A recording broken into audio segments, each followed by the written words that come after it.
Alright, how you boys doing? Let me just get right into it, alright?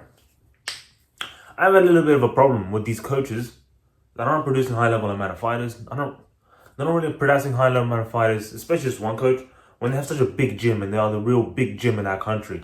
I feel like they should be just I feel like they're not that great of coaches, and all the people hyping up their coaching expertise and how good they are as MMA coaches, when they really only had one pupil who's really good and has actually reached the high levels of the UFC.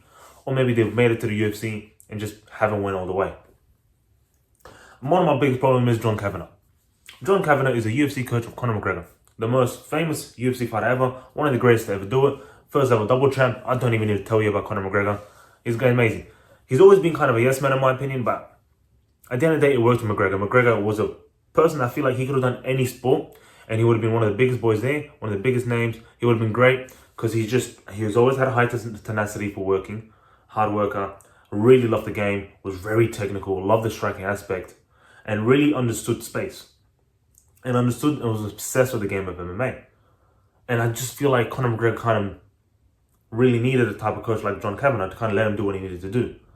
I feel like that's what he is. Because when you look at John Kavanagh, I just don't think he's that great of a coach. He hasn't made any great pupils which have been spectacular. One person that he homegrown was Gunnar Nelson. Gunnar Nelson was a promising star. Well, he worked with Conor McGregor a lot, especially during his BJJ days and Chad Mendes fights. He has great BJJ, but since from those fights when he was getting those publicities and all that stuff in 2016, 2017, all the way now to 2025, he really hasn't evolved much. He still has the same type of game. His striking hasn't developed. Yes, that could be due to injuries and all that. But I feel like, we're talking about 8 years. I really want to see like a big change in your difference. Just look at how Fluffy Hernandez and how much he has changed in his MMA game. From losing to Kevin Holland to now being in a title fight thingy where if he wins the fight, he becomes a title eliminator against Randy DeRitter. That fight is for Khamzat. That's a great fight. And just how much he has improved from the Kevin Holland fight is just something spectacular. And I feel like just Gunnar Nelson hasn't reached that. Yes, it's because of injuries. But I feel like you have to blame John Kavanagh at some point because that is his pupil and that is who he's coaching. Gunnar Nelson hasn't really fought at the top level. We're talking like top 7. He hasn't beat anyone from the top 7, if I'm correct. He has fought him. I think he's fought Gilbert Burns. Okay, I'm a bit spaced on who he has fought, but he's fought a lot of people, but he hasn't won. You're going to realize that's going to be quite the thing that's going to be happening here. Another person John Kavanagh has been coached is the tough 29 winner, if I'm correct. Brad Cotton. I think he was in the season of Alexander Volkanovski. I'll check that. But he has one tough. Great. You know what? Great accomplishment. And you know what? He was one of the better fighters there. Unfortunately, he's on a 2-fight loss streak. As of right now, you know what? I'm not even that much of thinking to that. He's on a 135-pound division, but he hasn't made much happen since then. He's been taking these type of fights, which, you know what, I'm going to give it to him. He's been taking hard fights. And he hasn't been really peppering his career. He came in undefeated, and I think that was his whole, schmick. But yeah, Brad Cotton, I guess you just got to give him some more time. Maybe he can develop his game, but he is at the age of 31, so there's not much game that he can develop because he's 31 years of age.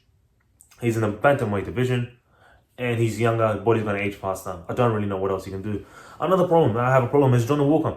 Johnny Walker first came into the UFC, athletic specimen, throws wild strikes, just needed some things to clean up in his striking department, such as putting his chin down, arm up, punching correctly and all that. But you don't want him to lose that. You don't want him to lose that gorilla mindset. So obviously he went to the gym with a gorilla in. Makes sense. But since then he has gotten actually worse. He doesn't have the same type of athleticism. His knees aren't landing. I just feel like he's not as confident. He can't beat the top competition. We saw that evidently when he's fighting people like Magomed Ankalaev, fighting people. I think he even lost to Kutalaba. Maybe if he didn't fight him on Twitch. But I can put you I can put a picture of his typology here, and you can just see he's lost to the top tip of the upper echelon of the people. Top 7s, top 8s. But he beats the shit out of the people that's ranked below. I'll be honest with you, top 10 and below, he is beating the shit out of them. He knocks them out. He just loses to the people that are really good, which we might see this weekend against Song. Friend, I don't want to be racist. I think his name's Song. Bark the Song. Damn, that's awful. But yes. So I just feel like John Kavanagh got a fighter in Conor McGregor who could have been done anything, could have been with anyone, would have been an amazing fighter. He just landed with like a gem of a sunshine. I don't even know what to explain it. In this one, I don't have too much of a problem because it's a bit different. I'll try to explain why. Joe Lopez, he is the head coach of Freestyle MMA, the home of Alexander Volkanovski, where Alexander Volkanovski had grown himself and become a great fighter. and thus became one of the greatest pound for pound strikers of all time, the greatest featherweight champion of all time, and one of the top greatest fighters in MMA period history. He's like top 3 of all time. Volkanovski, same thing as Conor McGregor. Very hardworking, loved the space, great at striking, just this a dangerous animal who was obsessed with MMA, and he just became a pupil. I feel like Conor Volkanovski could have went to anybody, and he could have done that. However, I will admit this: Volkanovski started at the age of 20 or 18 or something, so he started very old, and you know what? He's lighted up, amazing. Joe Lopez doesn't have much fighters. That could be because he's in a smaller gym. I don't think freestyle MMA is the biggest gym in the world. I don't think it's the biggest gym in Australia. I think there are bigger gyms in Australia. There is an Australian top team there. Don't know how big it is, but there are bigger gyms in Australia. But there must be some type of gym if Volkanovski is there, you know? I get it. Volkanovski is very famous for going to Thailand to train with Rafael. He's fighting Charles Oliveira. God damn, I've got some CTE myself. But he goes out and trains there. He trains with Israel Adesanya. He trains with Dan Hooker. He goes to other gyms. He's gym upping a lot. He's getting a lot of work. He's getting a lot of experience, which is something I like about Buckley as well. Side topic. But Volkanovski is a 1 in a million fighter. Conor McGregor isn't a 1 in a million fighter. I just feel like Joe Lopez isn't the greatest coach of all time. He isn't that great. I just don't think he's that good. However, Joe Lopez does have a pupil that's coming into the UFC. He has his fight before. It's Colby Thickenese. You might recognize him from the fight card in Australia, Dricus du Plessis versus Sean Strickland, where he fought Alexander Toporia's brother, Ilia Toporia's brother, Alexandre Topuria. He was 7-0 before that fight. Unfortunately, he lost to Topuria in a unanimous decision. You know what? He did pretty well. I think he lost 30-27, but still, he has high potential. He has great potential. That was his first fight. In that fight, that guy could be champion, you know? Give Alexander Topuria some time, he could be champion. It really isn't that active because he's more of a coach. But still, don't worry about it. So that's just me personally. I just feel like there has to be some justice. Like, they are not the type of coaches that we're talking about here. I feel like they're just not they're not the greatest of coaches. It's the same thing with GSP's coach. GSP's coach has just produced GSP, and that's about it. He's produced Rory McDonald. I think Rory McDonald had to come in. Nope, Rory McDonald was produced. Brendan Allen is coming in. Brendan Allen's kind of been on a steep off. He's lost 2 fights. He got robbed against the Movsar Evile fight.